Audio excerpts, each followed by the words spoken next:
जय हिंद, जय भारत। हाय दोस्तों, कैसे हैं आप सब लोग। उम्मीद करता हूँ कि सब लोग बहुत अच्छे होंगे। मैं भी यहाँ पर बहुत ही बढ़िया हूँ। मैं सीए डॉक्टर महेश गौड़ स्वागत करता हूँ आप सबका हमारे चैनल में। हमारे चैनल को आप सब्सक्राइब कर लीजिए और बेल आइकन को प्रेस कर लीजिए ताकि आपको ऐसे खूब सारे वीडियोस मिलते रहे। वीडियो देखने से पहले एक छोटा सा अनाउंसमेंट मैं आपको करना चाहता हूँ यहाँ पे स्टूडेंट बैच का। ये practice batch for CA final group two के लिए सीए फाइनल का ये बैच शुरू हुआ है, जो एक तरह से सेमी कॉम्प्रेंसिव बैच है। सेमी कॉम्प्रेंसिव बैच मतलब कि जो कॉम्प्रेंसिव बैच 160-170 आवर्स का आईडीटी का होता है, वो आईडीटी 130 आवर्स में हम यहाँ पे कंप्लीट करेंगे। मतलब फास्ट ट्रैक से ज़्यादा, कॉम्प्रेंसिव से थोड़ा सा कम। ये स्टार्ट है हो गया आपका 15 दिसंबर से। तो इसके जो लेक्चर आपने मिस कर लिए उनका रिकॉर्डिंग आपको अवेलेबल हो जाएगा, वो आप रिकॉर्डेड देख सकते हैं।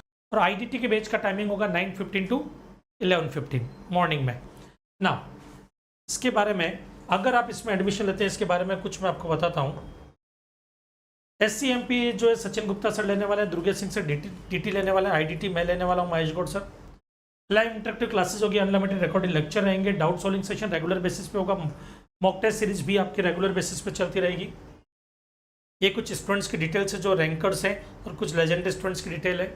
ये अलग अलग सब्सक्रिप्शन प्लान अवेलेबल है अभी आपके लिए, 36 month, 24 month, 12 month, 6 month, 3 months. तो अब 3 मंथ्स का और 12 मंथ्स का ये दो प्लान आप यूज कर सकते हैं, बराबर है। MGST कोड यूज करने पे आपको मिलेगा एडिशनल डिस्काउंट 10%। ये ग्रुप 2 की डिटेल और ये कॉम्बो की डिटेल यहाँ पर। ओके, अब आप देखिए, एंजॉय कीजिए इस वीडियो को और मिलते हैं हम हमारे नेक्स्ट ऐसे एक वीडियो में। तब तक के लिए जय हिंद, जय भारत।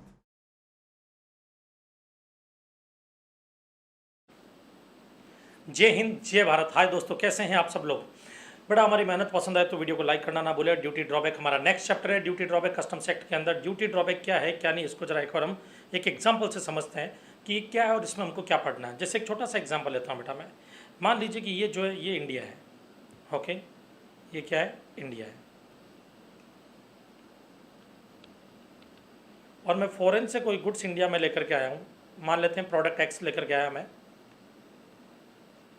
ये जो प्रोडक्ट एक्स में लेकर के आया इंडिया में, इस प्रोडक्ट एक्स पे मेरे को बाकायदा ड्यूटी पे करनी पड़ी बेटा। क्या पे करनी पड़ी, ड्यूटी पे करनी पड़ी।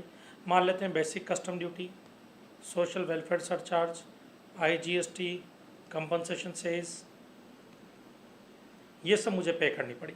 ओके, ये पे करनी पड़ी 1 लाख रुपीज़ की, ये 10,000, ये मान लेते हैं 1,18,000, ये मान लेते हैं 90,000। ये सब ड्यूटी मुझे पे करनी पड़ी। ओके, सारी ड्यूटी कितनी होगी, 1 2 3 3,18,000, 3,18,000। अब ये जो प्रोडक्ट एक्स है वो मैं इंडिया में यूज़ करता हूँ। आफ्टर यूज़ या बिफोर यूज़, बिना यूज़ किए, as such.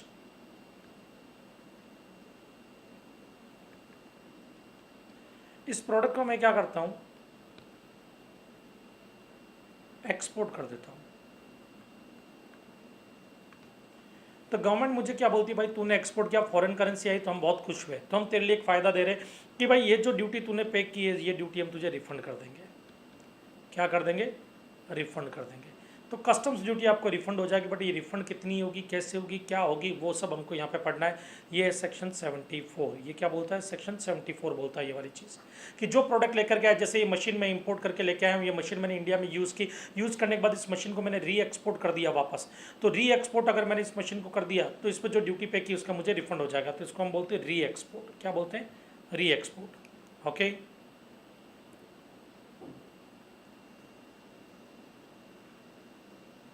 drawback in relation to any goods exported out of India means the refund of duty or tax or cess as referred to be Customs Tariff Act 1975 and paid on importation of such goods in terms of section 74, उसका refund आपको मिल जाएगा। Okay, ना अब बारी आती है sir section 75 क्या बोलता है। आ जाओ जरा यहाँ पे, अंडर सेक्शन 75 में आते हैं। ये क्या बोलता है, ये बोलता है कि आप कोई प्रोडक्ट लेकर के आए, जैसे मान लीजिए कि कोई प्रोडक्ट में लेकर के आया Z, या बेस्ट आइडिया देता हूँ अपना, प्लास्टिक लेकर के आया मान लो। ये प्लास्टिक मैंने इंपोर्ट किया, इस पर मैंने ड्यूटी पे की, basic custom duty 1 lakh, social welfare surcharge 10,000, IGST मान लो पे किया मैंने 1,20,000, और कंपनसेशन सेस मान लेते नहीं लगता है, बराबर है, ये सब मैंने पे कर दिया। अब ये जो प्रोडक्ट जो प्लास्टिक है, such plastic utilized for manufacturing of toys, मतलब एक नया प्रोडक्ट बनाया आपने, एंड सच टॉयज एक्सपोर्ट किया आपने, क्या हो गया, एक्सपोर्ट। उस केस में गवर्नमेंट बोला भाई तुम्हारी वजह से फॉरेन करेंसी आएगी, हम खुश हुए हैं, हम तुमको जो ये ड्यूटी पे की तुमने, ये हम रिफंड कर देते हैं तुम्हारे को, जिसको हम बोलते हैं ड्यूटी ड्रॉबैक। मैंने कहा जी पूरी करोगे, बोले जी पूरी नहीं करेंगे, कुछ परसेंटेज करेंगे। तो ये जो दोनों केस का डिफरेंस क्या है, इसमें प्रोडक्ट एज इट इज जो आया वही प्रोडक्ट री एक्सपोर्ट होता है, इसमें प्रोडक्ट आया वो नया प्रोडक्ट बनता है और उसके बाद री एक्सपोर्ट होता है।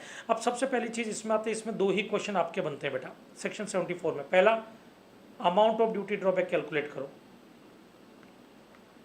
और दूसरा, conditions for availing duty drawback. जबकि इसमें एक ही क्वेश्चन बनता है, conditions for availing duty drawback.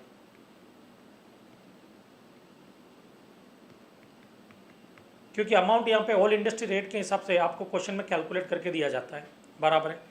तो ये अभी हमारे को 74 और 75 पढ़ना है। उसके बाद अगर ड्यूटी ड्रॉबैक में डिले होता तो रिफंड कैसे मिलता, वो चीज़ हम यहाँ पे डिस्कस करने वाले हैं ना। सर सेक्शन 75 में IGST का रिफंड मिलेगा, नहीं, उसका रिफंड नहीं मिलता, IGST कंपनसेशन से उसका रिफंड आपको नहीं मिलता है। ओके, तो ये सारा प्रोविजन यहाँ पे आपको लिखा हुआ है जो बेसिक है। अब हम आते हैं सबसे पहले सेक्शन 74 पे। सेक्शन 74 में हम सबसे पहले पढ़ेंगे कंडीशंस, कौन कौन सी कंडीशन आप पूरी करोगे तो आपको रिफंड मिलेगा। तो ध्यान से सुनना बेटा, एक एग्जाम्पल लेते हैं। जैसे मान लीजिए कि ये एक मशीन मैंने इंपोर्ट की, सेक्शन 74 का एग्जाम्पल ले रहा हूँ, ये मशीन मैंने इंपोर्ट की, ये मशीन इंपोर्ट करने के बाद में अब ये मशीन में री एक्सपोर्ट कर रहा हूँ, आफ्टर यूज़ या बिफोर यूज़ री एक्सपोर्ट कर रहा हूँ, और इस मशीन को इंपोर्ट करने पे मान लेते हैं कि सारी ड्यूटीज़ मिला करके मैंने 1 लाख रुपीज़ की ड्यूटी पे की है, 1 लाख की ड्यूटी पे की थी इंपोर्ट के टाइम पर। अब मुझे देखते हैं रिफंड जो है ड्यूटी ड्रॉबैक कितना मिलेगा और मुझे क्या क्या कंडीशंस पूरी करनी पड़ेगी। पहला कंडीशन है इजीली आइडेंटिफाइबल। ये जो मशीन है वो इजीली आइडेंटिफाइबल होनी चाहिए, कि मतलब ऑफिसर ये देख ले कि महेश गौड़ जब री एक्सपोर्ट कर रहा है तो ये वही मशीन है जो इसने इंपोर्ट की थी, बराबर है। वो इजीली आइडेंटिफाइबल होनी चाहिए। अगर टेस्टिंग की जरूरत पड़ रही है ये पता करने के लिए कि ये वही मशीन है जो महेश गौड़ ने इंपोर्ट की है, तो फिर आपको ड्यूटी ड्रॉबैक नहीं मिलेगा। ये प्रोविजन क्यों है, क्योंकि पहले काफ़ी फ्रॉड होते थे। एग्जाम्पल के लिए कैसे कैसे फ्रॉड हो सकते थे, जैसे ये ब्लैक पेपर, ये काली मिरी, काली मिरी में लेकर के आया, इंपोर्ट किया मैंने इस पर ड्यूटी पे की मान लो 20 लाख की, और मैं ये पपैया के सीड्स हैं जो काली मिरी से मिलते जुलते रहते हैं, पपैया के सीड्स जो है वो एक्सपोर्ट करके डिपार्टमेंट को बोल दिया जी मैंने काली मिरी एक्सपोर्ट की, लाओ मुझे ड्यूटी ड्रॉबैक दे दो। रफ सेफ्रॉन लोग इंपोर्ट करते हैं, रफ सेफ्रॉन जो रॉ सेफ्रॉन होती है ना, रफ सेफ्रॉन मतलब रॉ सेफ्रॉन लोग इंपोर्ट करते हैं, जो मकई के बाल की तरह दिखती है, और मकई के बाल एक्सपोर्ट करके रॉ सेफ्रॉन पे जो ड्यूटी पे की उसका ड्यूटी ड्रॉबैक ले लेते थे लोग, क्योंकि वो दिखने में मिलते जुलते थे तो इतना पता नहीं लगा पाता था डिपार्टमेंट। तब यहाँ पर बोल दिया कि भाई इजीली आइडेंटिफाइबल होगा तो ही आपको ड्यूटी ड्रॉबैक मिलेगा, नहीं तो नहीं मिलेगा। दूसरा, मार्केट प्राइस। मार्केट प्राइस जो है, जैसे मान लीजिए कि ये मशीन में लेकर के आया, इसमें मैंने ड्यूटी पे की 1 लाख रुपीज़ की, और मेरा आज ड्यूटी ड्रॉबैक बनता है 80,000, बस मशीन की आज मार्केट वैल्यू है 70,000 मार्केट प्राइस, तो मार्केट प्राइस जो है वो कम है ड्यूटी ड्रॉबैक के अमाउंट से, तो मुझे ड्यूटी ड्रॉबैक नहीं मिलेगा, ड्यूटी ड्रॉबैक नहीं मिलेगा। ओके, नाउ नेक्स्ट है टाइम पीरियड। टाइम पीरियड है कि कब तक मुझे मशीन को क्या करना चाहिए, एक्सपोर्ट कर देना चाहिए, बराबर है। उस टाइम पीरियड को जनरली तो बोला गया कि 2 ईयर्स के अंदर अंदर, बट यहाँ पे मैं आपको थोड़ा सा फैक्ट के साथ में चीज़ को समझाना चाहूँगा कि कैसे किस हिसाब से आपको एक्सपोर्ट करना होता है, कितने टाइम पीरियड में करना होता है, बराबर है। तो जरा आ जाते हैं अपन एक बार, मैं यहाँ पे इसको अलग अलग कैटेगरी में डालता हूँ। मान लीजिए पर्सनल पर्पस के लिए कोई मशीन मैंने ली है या कोई प्रोडक्ट लिया है पर्सनल यूज़ वाला जो घर में काम आएगा, या कार, मोटर व्हीकल्स,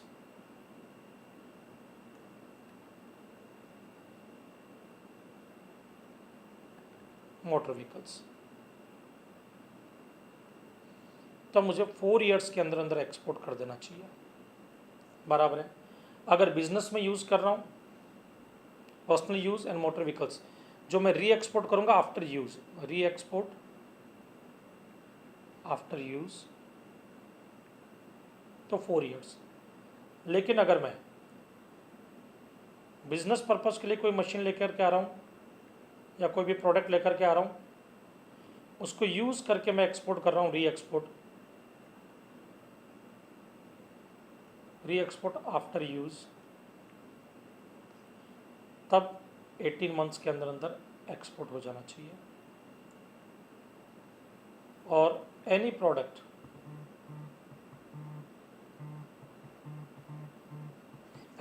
क्यों लिखा मैंने, क्योंकि यहाँ पर मैं ये शो करना चाहता हूँ कि चाहे वो पर्सनल पर्पस वाला हो,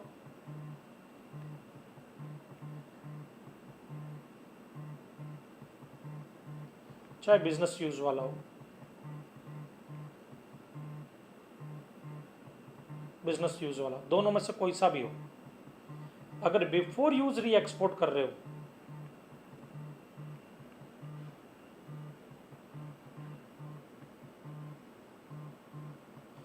तो बेटा 2 ईयर्स के अंदर अंदर आपको री एक्सपोर्ट करना। तो ड्यूटी पे करके जब क्लियरेंस का ऑर्डर मिला कि माल ले जाओ, उसके 4 साल में 18 मंथ्स में 2 ईयर्स में आपको री एक्सपोर्ट कर देना है, तो ही ड्यूटी ड्रॉबैक मिलेगा, नहीं तो नहीं मिलेगा। तो ये टाइम पीरियड अलग अलग है। ओके, तो ये जो है ये तब होता है जब आफ्टर यूज़ कर रहे हो, ये जब होता है आफ्टर यूज़ करो। लेकिन पर्सनल पर्पस मोटर व्हीकल्स या बिजनेस यूज़ वाले कोई भी प्रोडक्ट बिना यूज़ किए अगर आप री एक्सपोर्ट करते हैं तो 2 ईयर्स के अंदर अंदर आप री एक्सपोर्ट कर सकते हो। ओके, चलो अब आते हैं रिफंड कितना, ड्यूटी ड्रॉबैक कितना मिलेगा वो जरा कैलकुलेट करते हैं। पर्सनल यूज़ का केस है तो उन्होंने क्या बोला, अगर फर्स्ट 4 क्वार्टर आपने यूज़ किया, फर्स्ट 4 क्वार्टर फिर री एक्सपोर्ट कर रहे हो, या 8 क्वार्टर, जो भी क्वार्टर जितना भी आपने यूज़ किया, तो उन्होंने क्या बोला, आपने जो ड्यूटी पे की, ड्यूटी पेड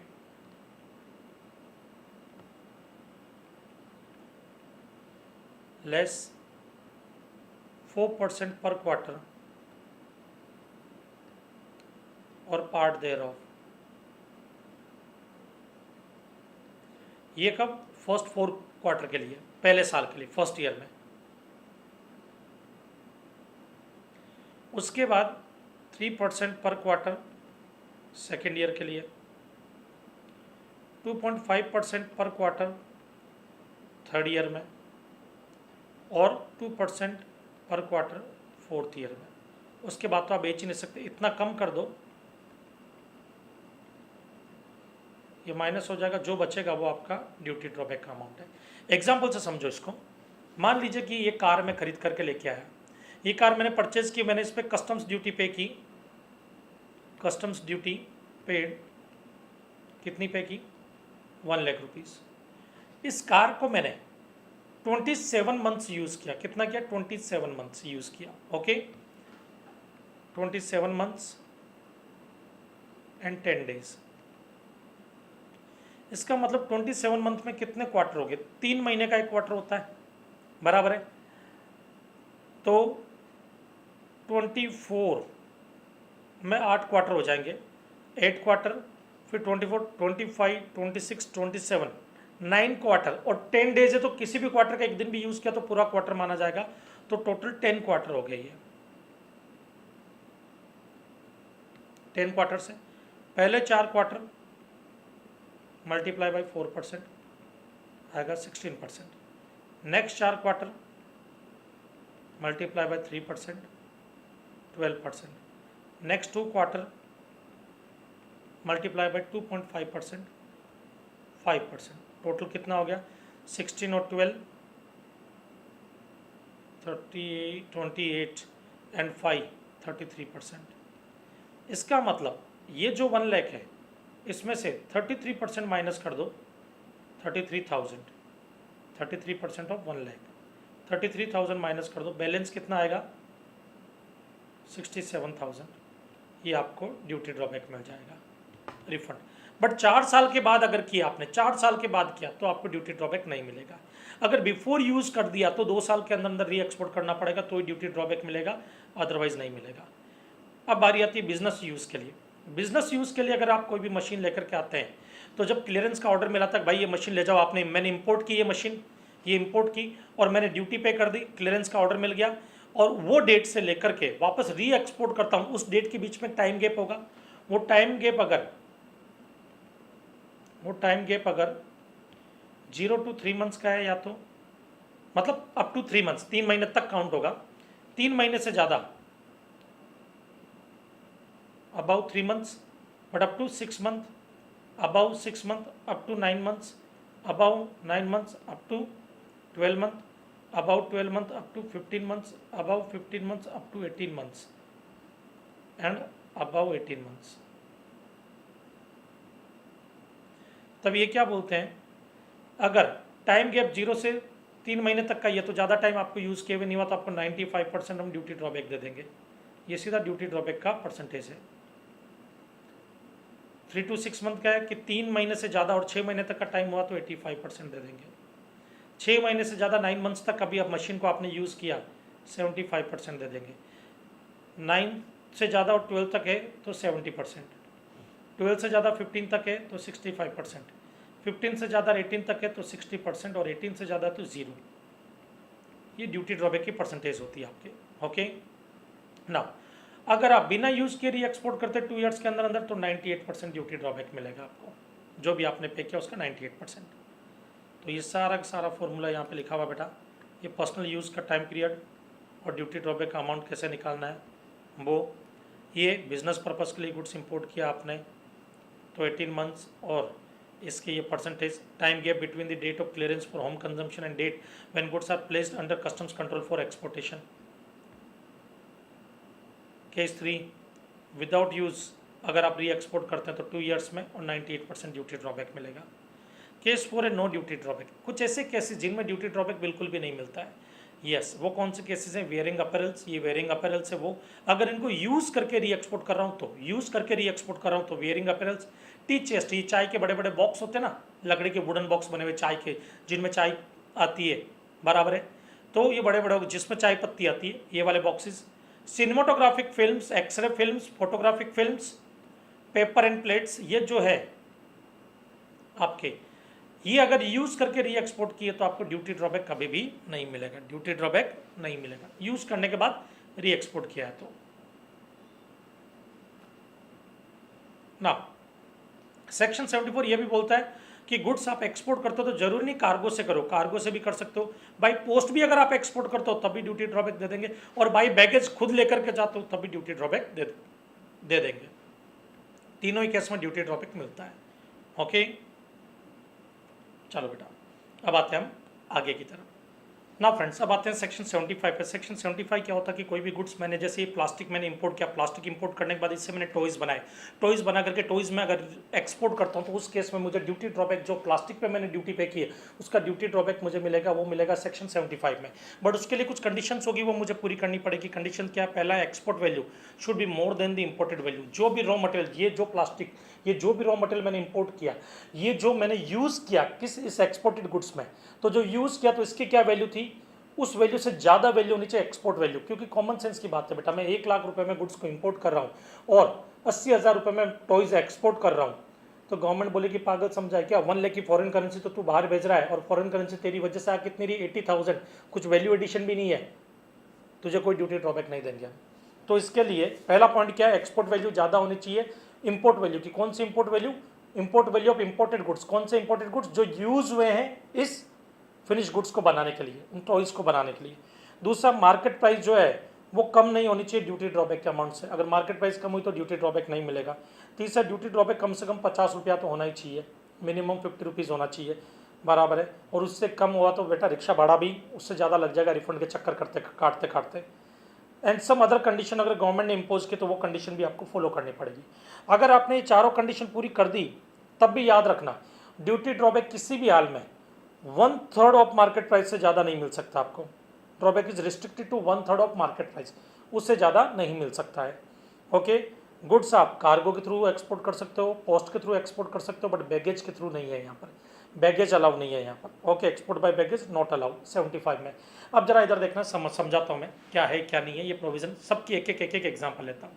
जैसे मान लीजिए कि ये क्वेश्चन मैंने बनाया, ये एक्सपोर्ट वैल्यू जो प्रोडक्ट में एक्सपोर्ट कर रहा हूँ टॉयज़, मान लो ये टॉयज़ की एक्सपोर्ट वैल्यू है, ये प्लास्टिक जो उन टॉयज़ को बनाने के काम में आया उसकी इंपोर्ट वैल्यू है, okay, value of imported goods.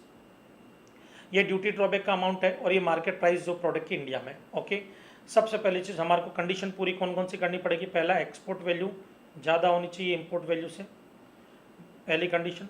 दूसरी कंडीशन क्या हमारी, ड्यूटी ड्रॉबैक ज़्यादा नहीं होना चाहिए मार्केट प्राइस से। तीसरी कंडीशन क्या है, कम से कम 50 रुपये का हो। फोर्थ क्या, गवर्नमेंट का कोई भी नोटिफिकेशन अगर है तो वो भी फॉलो करो। और फिफ्थ कंडीशन, ये फिफ्थ है कि किसी भी हाल में 1/3 ऑफ मार्केट प्राइस से ज़्यादा नहीं होना चाहिए। सारी कंडीशन भी पूरी कर दी। तो आ जाओ जरा देखते हैं पहली कंडीशन, पहला केस लेते हैं हम। पहला केस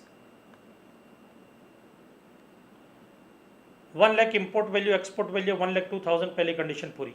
ड्यूटी ड्रॉबैक जो है वो ज़्यादा नहीं होना चाहिए मार्केट प्राइस से, मार्केट प्राइस है 80,000, ड्यूटी ड्रॉबैक है 20,000, ये कंडीशन भी पूरी।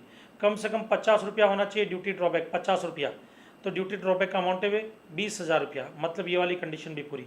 गवर्नमेंट का कोई नोटिफिकेशन नहीं आया, तो अब ये तो है कि ड्यूटी ड्रॉबैक मिलेगा, बट कितना मिलेगा, मार्केट प्राइस के 1/3 से ज़्यादा नहीं मिल सकता है। तो 80,000 है तो हमको मिल कितना रहा है 20,000, तो ये तो मार्केट प्राइस के 1/3 से बहुत कम है, 1/3 से ज़्यादा है ही नहीं मार्केट प्राइस के। तो मार्केट प्राइस के 1/3 से तो कम ही है, तो पूरा मिल जाएगा 20,000 का। तो यहाँ पे ड्यूटी ड्रॉबैक कितना मिल जाएगा, ड्यूटी ड्रॉबैक आपको 20,000 पूरा। ना नेक्स्ट केस आते हैं वापस, सेकंड केस के अंदर ये 1 लाख है, ये 90,000 एक्सपोर्ट वैल्यू, पहली कंडीशन ही पूरी नहीं की, तो इसकी वजह से ये कंडीशन पूरी नहीं हुई है, तो आपको यहाँ पे ड्यूटी ड्रॉबैक नहीं मिलेगा, नो ड्यूटी ड्रॉबैक।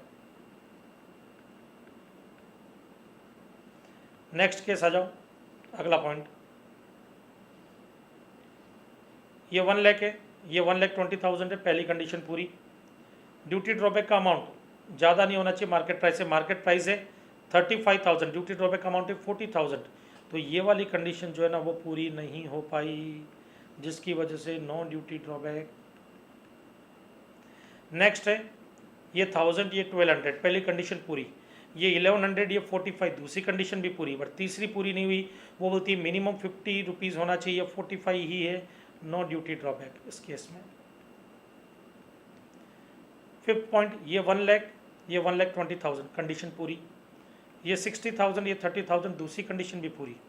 तीसरा 50 से ज़्यादा होना चाहिए, 30,000 है, तो तीसरी कंडीशन भी पूरी। अब गवर्नमेंट का कोई नोटिफिकेशन है नहीं, बट 1/3 से ज़्यादा नहीं मिल सकता, तो ड्यूटी ड्रॉबैक मिलेगा इस केस में, बट कितना मिलेगा, 1/3 of market price. Market price कितना 60,000, तो उसका 1/3 कितना हो जाएगा 20,000, तो 30,000 नहीं मिलेगा, ड्यूटी ड्रॉबैक मिलेगा, बट कितना मिलेगा, सिर्फ 20,000। नेक्स्ट ये 1 लाख, ये है 1,20,000, पहली कंडीशन पूरी। ये 80, ये 20, दूसरी भी पूरी।